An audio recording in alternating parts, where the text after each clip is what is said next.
One, deeply disappointed that the opening government did not run the state power principle and explain why people should have, why EU has the strength over them. But abstracting from this, note the EU is smart, so the EU would not do all of the stupid things that OG said they would do if they would drive people away from the EU.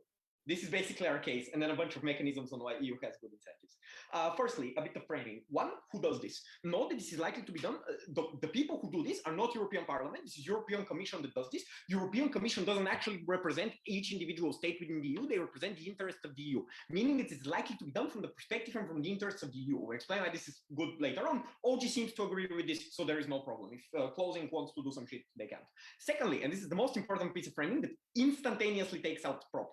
They don't always have to do this. Not in every case where the EU perceives that there is a break upon their values, they must do this sort of thing and they must do this sort of pressure, right? Note that the EU are generally rational actors. They have access to a shit ton of experts and information posed within those countries to anticipate what happens. And they have incentives, like to explain what those incentives are, but they broadly have incentives to not drive countries away from. So why wouldn't the EU do very, very terrible shit? Two reasons. Firstly, know that they have a selfish incentives to not piss off states. This means they will not strong arm them for very scandalous things, or they will not strong arm them from things that the population does not support. Notice that this is everything the prop case relies upon, insofar as that they say, you drive away people from the EU, but the EU has no incentive for this to happen, so they'll not do it. Why don't they do it? Is because note there has been an increasingly anti-EU, coalition led by Orban and all these sorts of stuff, meaning they haven't, and like with Brexit, they have incentives to not give ammunition for to countries to get out of this sort of agreement, and to not give them ammunition to be increasingly more anti-EU, and to give increasingly more power to people like Orban, because they depower the EU's ability to do things. Second thing they wouldn't do is they wouldn't starve the citizens to death or bankrupt the country if it doesn't do what the EU says it wants the country to do. The reason is the EU is broadly interconnected. The economies of the EU are interconnected. If a country is now bankrupt because the EU cuts all of its funding for an extended period of time, this messes up every single other country also within the EU. Not that the EU doesn't have incentive to do this, because this pisses off countries in the EU, it drives them more anti-EU, which diminishes the long-term power of the EU to make certain kinds of decisions. This is to say, they wouldn't do this in cases in which the state simply has, a lot of bargaining power and can hold out on these sorts of things. They wouldn't bankrupt the state, right? They have no incentives to do this. What does this mean?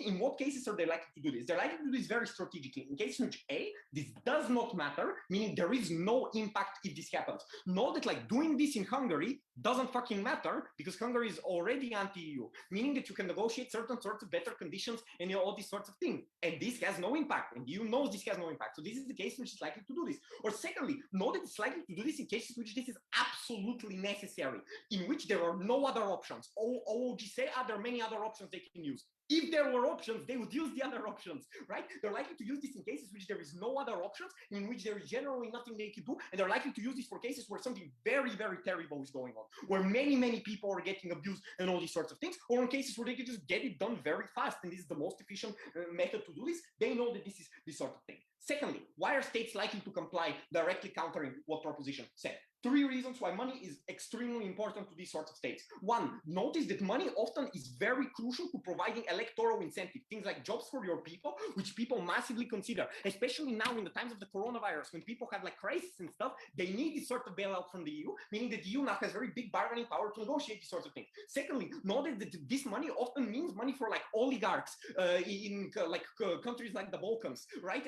Which you tend to give them to oligarch companies and stuff to build the roads. These oligarchs are often the ones who keep you in power. If this money is cut, those oligarchs will stop liking you and stop keeping you in power. So you have incentives to please those oligarchs if you yourself are a state. This means that you're likely to comply with what the EU is saying. But thirdly, notice that it's simply money for you. A lot of people, in many developing EU countries, literally skim off the top, bro.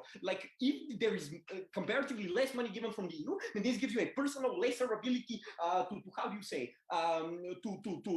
take money personally from you. The other reason why you're likely to do this is often, attacks on personal dignity and things like corruption don't matter. Literally, if you can already rig elections, who cares if you can rig this particular tiny aspect of elections? Or if you are already ensured to stay in power, who cares if you're exploiting this particular amount of people? This isn't as important to you. Money is substantially more important to you. So you're likely to comply with these sorts of things. Do you likely to do it well? Why do you likely to do it well? Why does EU have the broadly good incentives? 5 good incentives EU has. Firstly, note EU has anti-corruption incentives, meaning it wants to limit the amount of corruption that goes into this sort of thing, and it goes into, in particular, EU projects, because it doesn't want its money spent inefficiently at the point where they give projects and like literally half of it go to certain kinds of people and stuff like this. This means that they now have an incentive to how do you call it, to limit this sort of corruption in places where this is possible. In many places, this is possible. Before I go into many of the other reasons, CG.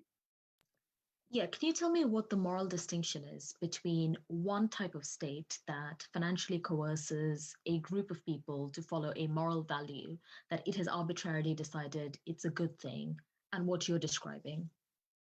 Guys, this is the EU's money. The EU can choose to not give it to countries to which it does not want to give it.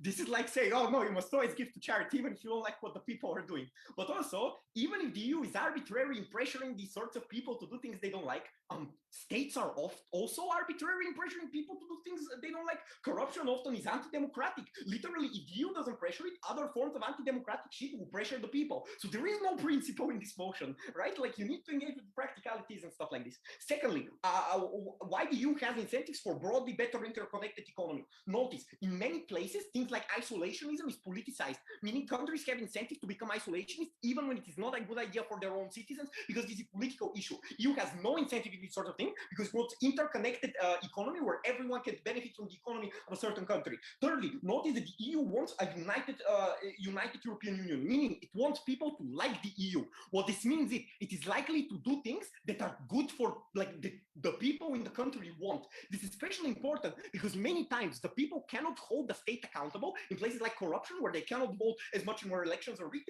The EU can't hold these states accountable, which means it has incentive to do this insofar as like the people who like the EU more vote for pro-EU parties more. This fulfills EU incentives. But fourthly, EU has general like they have incentive for people to not be exploited in the European Union, because this makes them look very bad internationally, especially when they appeal as like, oh yeah, guys, we protect human rights, so not as many countries want to join. This means they have incentives to protect these sorts of people. They have good incentives. Prop never prove they don't vote us.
Hi, am I audible? You are. Thank you. I'll start my speak in a sec just to set my timer. Okay, 3, 2, 1.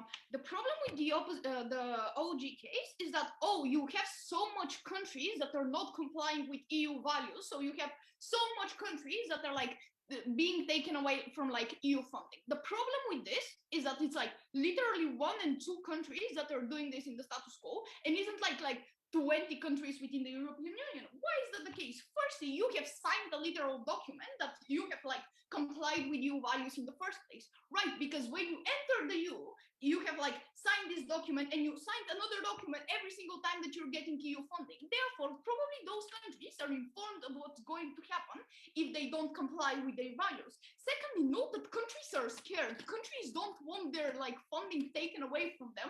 Probably they're irrational and probably they want as much money as possible. Why is that the case? Note that probably in the moment that you don't comply with the EU, in the long term, probably the EU isn't going to give you as much of funding, even if you like revert that certain law. Then, therefore, probably you are going to comply in the most case. But just thirdly, note that the only countries that do this already probably have some kind of EU against propaganda, which is like the case why they have done it in the first place. Therefore, I am not so sure if their case has any impact in a moment that it's like 1 and 2 countries that probably already are getting sanctions for the EU. But also, will the EU do this in like good cases? Note that they probably have some kind of sociology studies and research if like the voters are going to have like backlash on this and they're going to hate the EU. But also, secondly, note that they like literally know the economy, they fund the economy, probably they know what's going to harm them or not. And just thirdly, note that those countries give active info to the European Union. So probably they won't like make some kind of really bad decisions as the EU. So will actually the countries blame EU, and what is the case? Note that most countries, a bit of characterization about them. Those are the countries such as Bulgaria, such as Poland, which are primarily corrupt, right? And they have like really shitty governments that most of the population doesn't really like. Like in Bulgaria, you had those really big protests, and the corrupt party in power is still like the #1 party. So you have like, firstly, really rigged elections, but secondly, people don't vote, but thirdly, just no one trusts the states and everybody just leaves, and you have like some kind of democratic crisis. So probably if the EU is imposing sanctions on them on doing some kind of corrupt things, such as doing that judge thing in the info site, probably most of the citizens are going to be okay with it, right? So like now I have made it a little bit harder for THO to extend us, woohoo me. So let's talk about do we have more buy-in into the state? To know that the party already in power is clashing with the EU, so probably they won't change anything. But secondly, note that they will symmetrically cheat the EU because probably the EU is like clashing them fundamentally. That means that the EU is trying to pass policies that are like more transparent, and that party in power probably doesn't want to be transparent. And like probably they are going to still push that right-wing policy that like are making propaganda throughout the whole population. Probably they will shit on the EU in both sides of the house. But just thirdly, know that more buy in the moment that you see the harms from EU taking the money away, because right now, if they're going to have just like some kind of minor backlash, probably those citizens in the long term are going to see all the benefits that the EU has provided for them, and they're going to realize the EU is a really good actor, right? So probably in the long term, even if you have some kind of little backlash now, probably in the long run, you're going to see how good EU is for your country. So let's talk about, will those countries comply with those measures? They need the money, because I think that's pretty intuitive. They want to build roads, they want to some kind of economy. The oligarchs want a little bit money that they can steal get from. Just secondly, know that basically you have other consequences, such as trade, that are going to be major if you like don't like revert that policy. And just thirdly, note that the biggest punishment of the EU is like they're banning the right of EU Parliament votes. So basically, you don't want to go there because you probably want to participate in the EU. So basically, in most cases, you're going to comply with the EU because, like, probably taking 1 million a day isn't that big of a deal. So just probably that's the most mild policy that the EU is going to impose on those countries. So let's talk about alternatives, which is rather what I am on right now. So let's talk about the EU and how they're rational. Not that they don't want Russian and Chinese influence.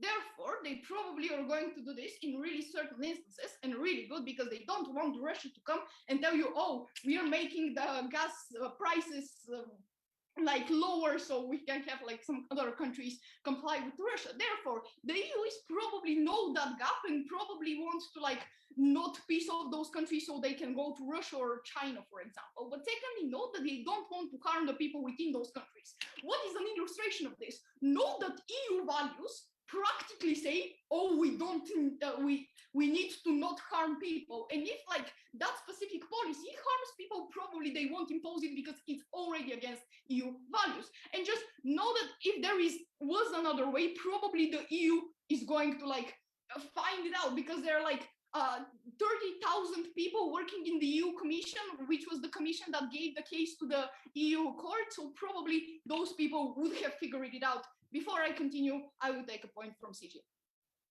Yeah, can you give us some examples of the kinds of other things that the EU might do when? I will give you an example. Do you remember the Turkey military coup when like Erdogan wanted to impose a debt like penalty to everybody who did the military coup, and the EU said no, we won't accept you in the EU if you do this. So they didn't. So they saved literally a couple hundred of thousands of lives, and that is something really important because EU can use this as a deterrent, which is something really important that we need to talk about.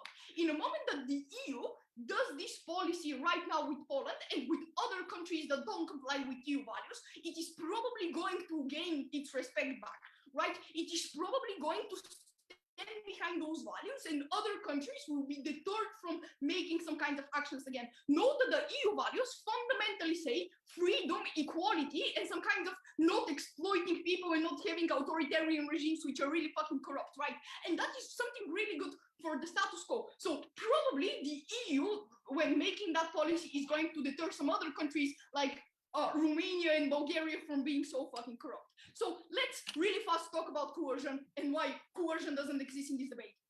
You like literally went to the EU and wanted an alliance with you. You wanted to be in the EU, so you have all the information, and you literally take that decision to like clash with EU values. So probably you know it, and it's probably not coercion. They're just taking their money back. That they literally can do this by the document.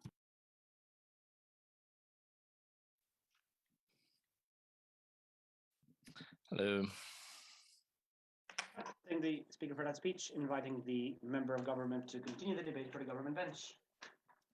Very quickly, a couple of things. First, I'll take PYs in chat.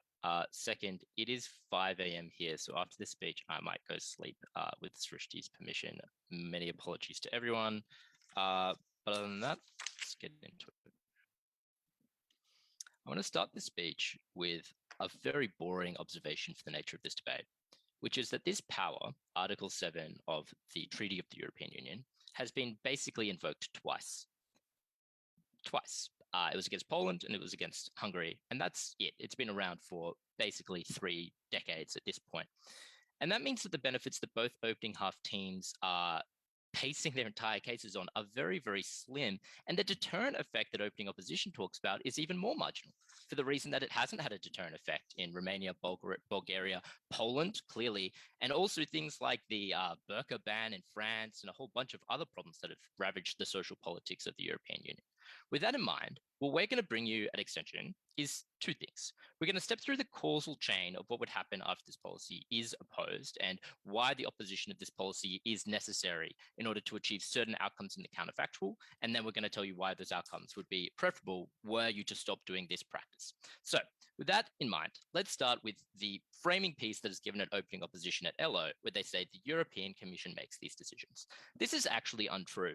This is a 3-stage process, and 2 of the stages of the process can be triggered by either the European Parliament or the European Commission. So it's sort of a half-truth, but it has historically been enacted by the European Parliament and the European Commission itself.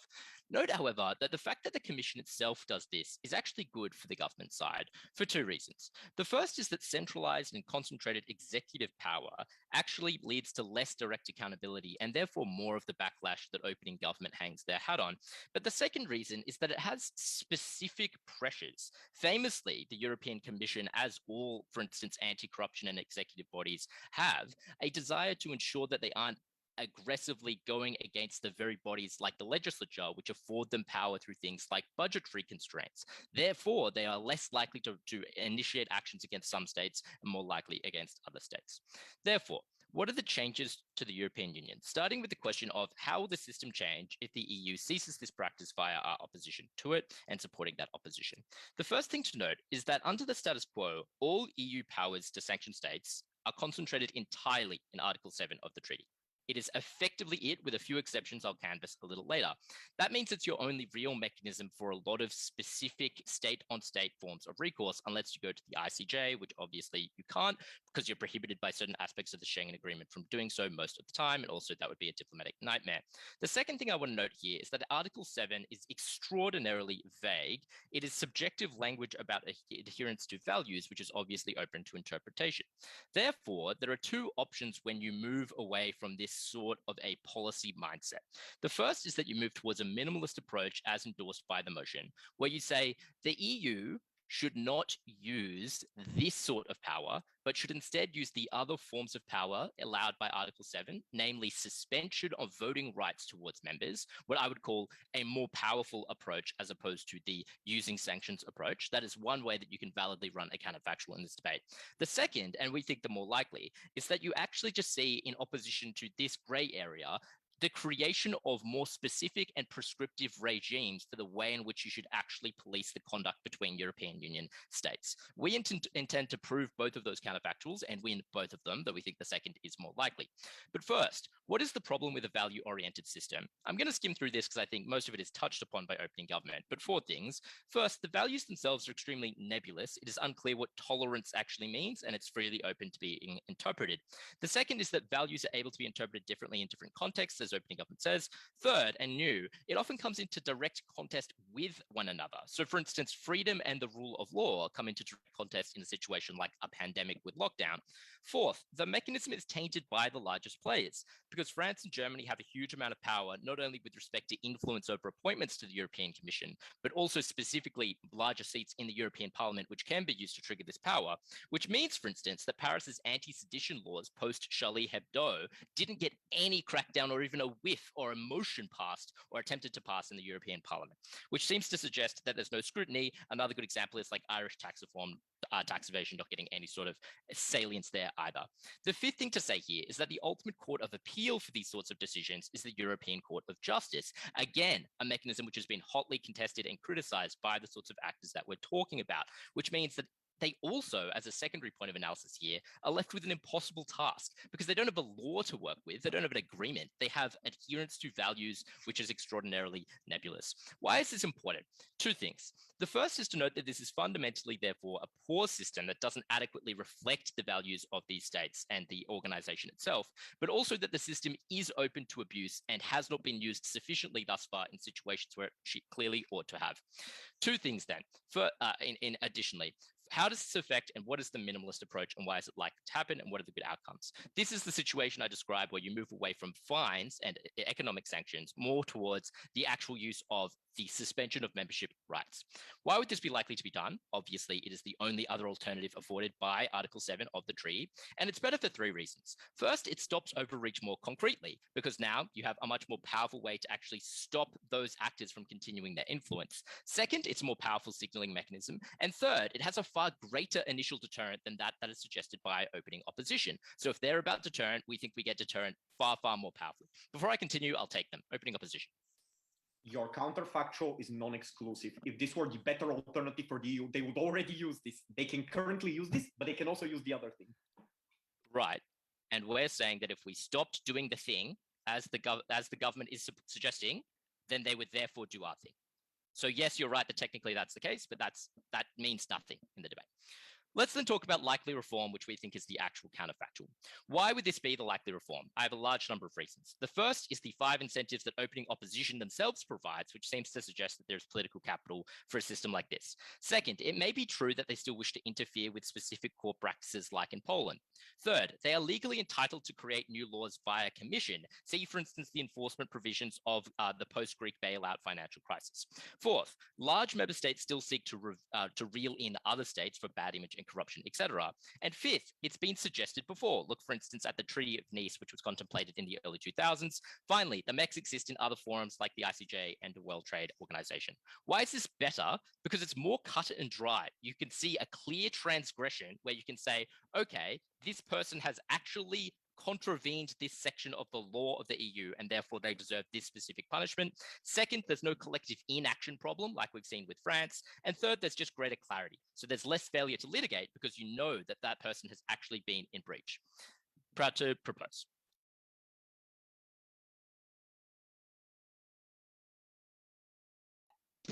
Thank you for that speech. I now invite a member of the opposition to continue the debate for the opposition bench.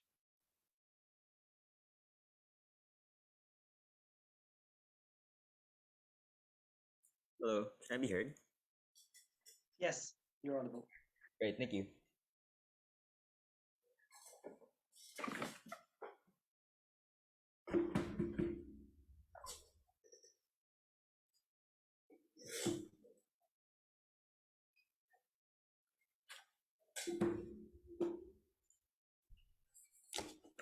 I'll start my speech in 3, 2, 1. So opening government is correct. The EU is responsible for mass-scale vaccination, weathering the Euro crisis and the refugee crisis.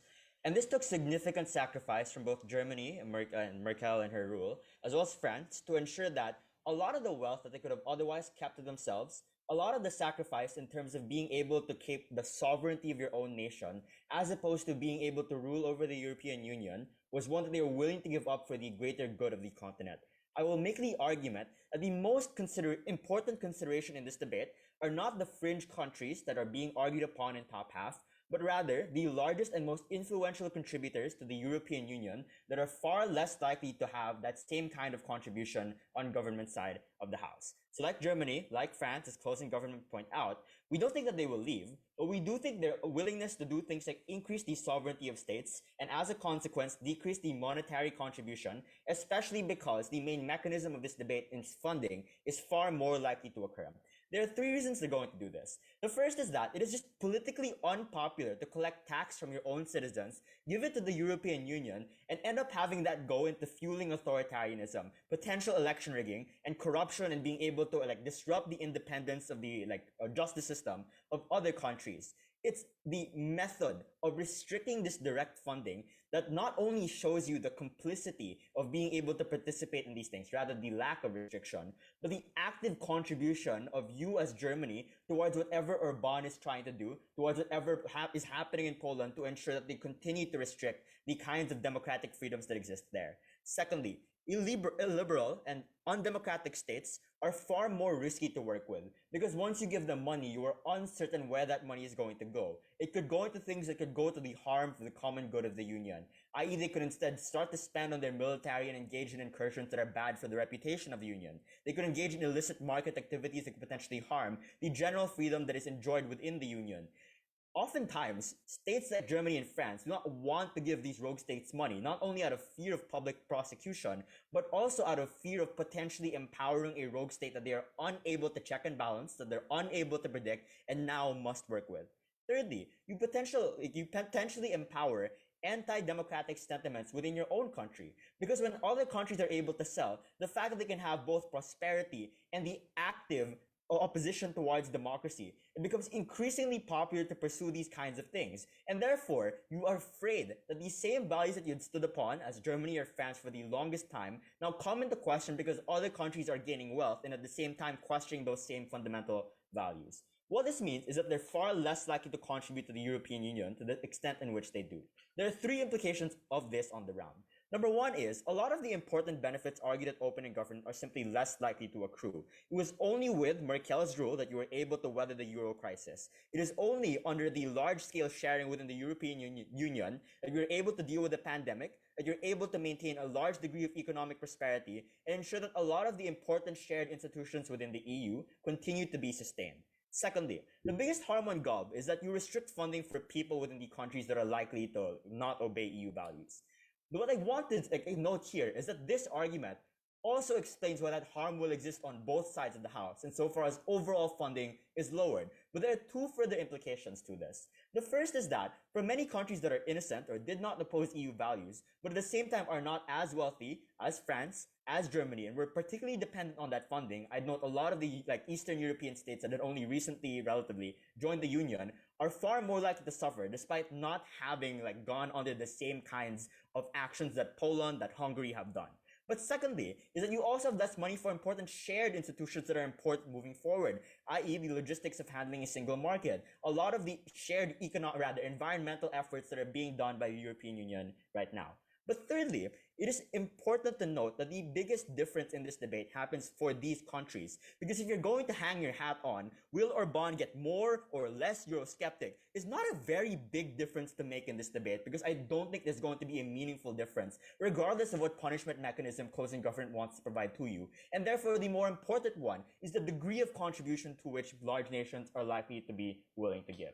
And that's important because all those contributions outweigh any claims from the other teams. Secondly, are these values important to begin with? I first want to note, OG says, well, you don't know if people like these values. The first thing is that democracy is often a prerequisite to access these preferences to begin with. So insofar as you're unsure as to what people value because you have an election system that is not independent, that is continuously under attack, it is therefore difficult to understand what the true values of these states are. But secondly, in opposing the state power principle argument, I would note that the tyranny of the majority, that popular preference does not justify fundamental attacks on human dignity. And I'd note that these are likely the shared values that the European Union is likely to stand for, which one, it already empirically does, but two, just because you need a large-scale consensus between many states, because you are still restricting their sovereignty on a mass scale. And therefore, it is only the worst excesses that are most likely to be policed. And therefore, I'd make the argument that it's okay if even if most people in this country do not want this, if these are important values to protect to begin with. So for these reasons, it is important as a consequence to protect these values. I'll take a POI from opening government now. Big countries are bound by budgetary treaties to contribute, but they also don't matter to EU economic prosperity because they don't control the money supply of the euro and are incentivized to still trade with Southern Europe because it provides them cheap labor and mutual benefits to both. I don't know why their budget contributions fucking matter. One, well, these treaties are obviously agreed upon by these states. But two, these incentives flip insofar as they are contributing to states that are not likely to be prosperous. In fact, I'll argue that right now. I'd say democracy is important for the sustenance of the EU, even as an economic union. Because oftentimes, democratic values are prerequisites for things like market stability, not wanting to scare off investors who don't want to somehow indirectly contribute to authoritarianism, or just the fact that rogue and liberal states can often make decisions for markets that can often shock them and therefore make them unstable investments. For these reasons, it becomes scary to trade with these countries. And even if, and the consequence of maybe losing some of these states that are least likely to contribute to the union anyway, I would make the argument that the overall protection and stability of the union is far more important, but I don't think they'll leave and they're much more likely to comply as a consequence.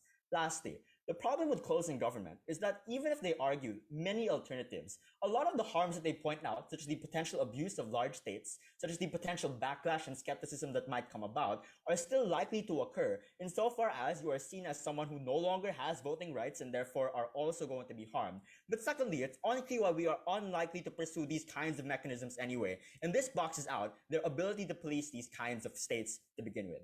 For these reasons, I am incredibly proud to oppose.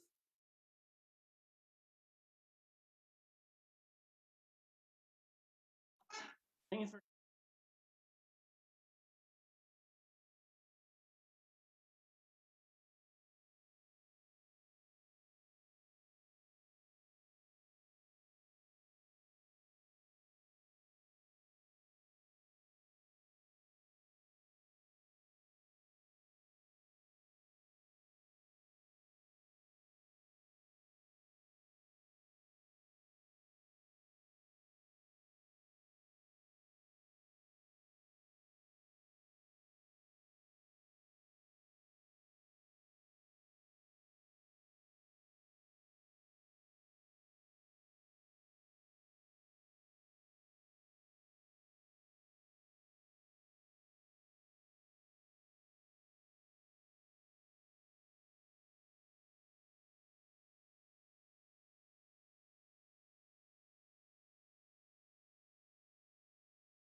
speech. I now invite the opposition whip to conclude the debate as a whole.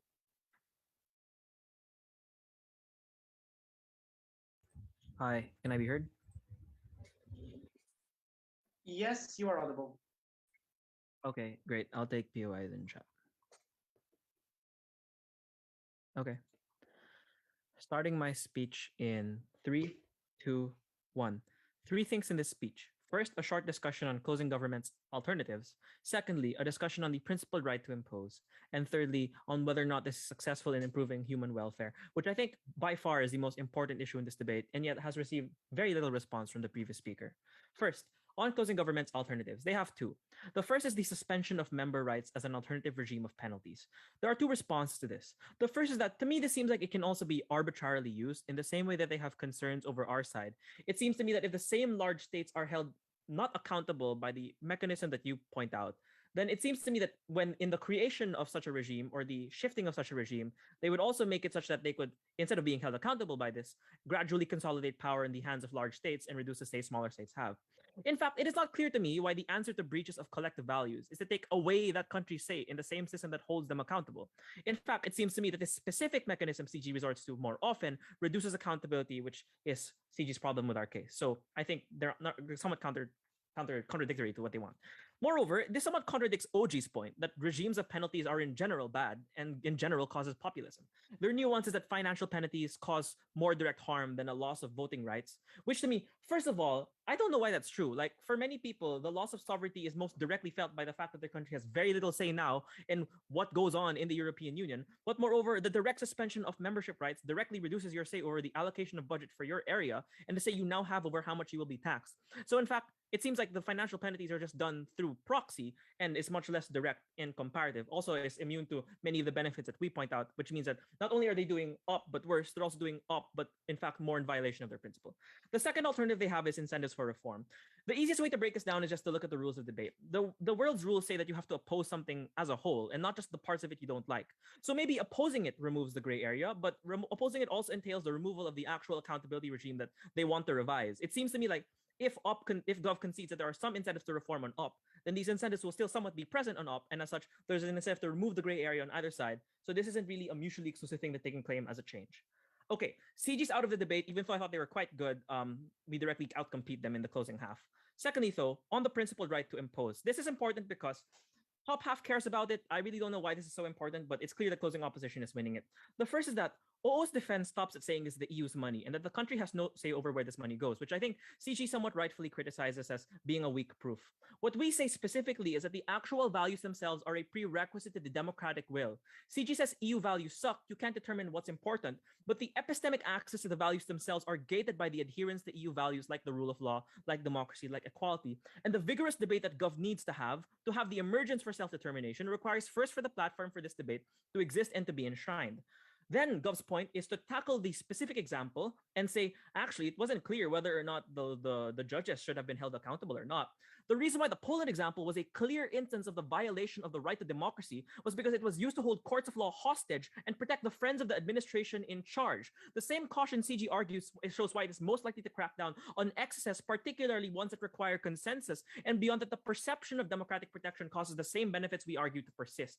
So the first defense we have for the principle is already immediately prior to opening opposition's defense, which is that negatively, there might be some instances where it would be okay to do this. We're saying this is a positive obligation that the EU has to enforce on other countries if they want to have these emerging cultural values to protect themselves. This can only happen if the values and the platform for these values to exist in the first place are enshrined. The second defense we had for this is that this money is just meant to be used in a particular way. Like, is saying this is the EU's money. We're saying the money is specifically used for things related to EU's values, right? And if the policies the country are passing are antithetical to the values that the money is meant to be used for, and in fact, in some instances may even regress the value that money is used for, well, surely we shouldn't be giving them this money. Not only because it's going against the value of that money itself, but it's causing increasing costs in other countries, as Miko points out quite again, rightfully in his extension that gets very little response. So as we illustrate, the principal defense is that this money not only creates other costs if not used well, it also makes sense to redirect this funding for other things that may be useful, given that the funding itself has an express purpose that is being violated by the contravention of the EU values that we ought to be holding up.